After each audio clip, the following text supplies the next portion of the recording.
Sir ఈ మధ్య కాలంలో మీకు ఏదైనా ఇంట్రెస్టింగ్ కేస్ వచ్చిందా?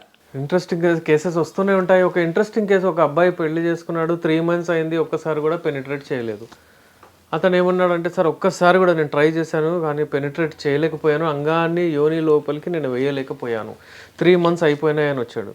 3 మంత్స్ అయిపోయినాయని వస్తే అతనికి నేను మెడిసిన్స్ ఇవ్వడం జరిగింది. 1 మంత్ లోపలనే అతను 8 to 10 టైమ్స్ అతను అంగాన్ని ప్రవేశించి మంచిగా సెక్స్ చేయగలిగాడు. ఇప్పుడు ఎందుకు వచ్చింది అబ్బాయికి ఈ ప్రాబ్లం అంటే, అతని ఏజ్ 26 ఇయర్స్, అతను యంగ్ ఏజే కానీ స్ట్రెస్ వలన, భయం వలన, టెన్షన్ వలన, కొంచెం టెస్టోస్టెరాన్ లెవెల్స్ తక్కువ అవ్వడం వలన, అతనికి ఇంట్రెస్ట్ లేకపోవడం వలన, ఎక్కువగా అతిగా అప్పుడప్పుడు హస్తప్రయోగం చేయడం వలన, భయం వలన ఇవన్నీ ప్రాబ్లమ్స్ ఉండే. అవన్నిటిని 1 మంత్లోనే మనము తొలగించేసాము. 1 మంత్లోనే, 1 మంత్లో అంటే ఇతను మళ్ళీ ట్రాక్కి వచ్చేసాడు. అతను మెడిసిన్స్ ఇంకా నడుస్తున్నాయి, సెకండ్ మంత్ కూడా ఇచ్చాము మనము, కంప్లీట్ కోర్స్ చేద్దాము, కానీ 1 మంత్లోనే అతను సాటిస్ఫాక్షన్.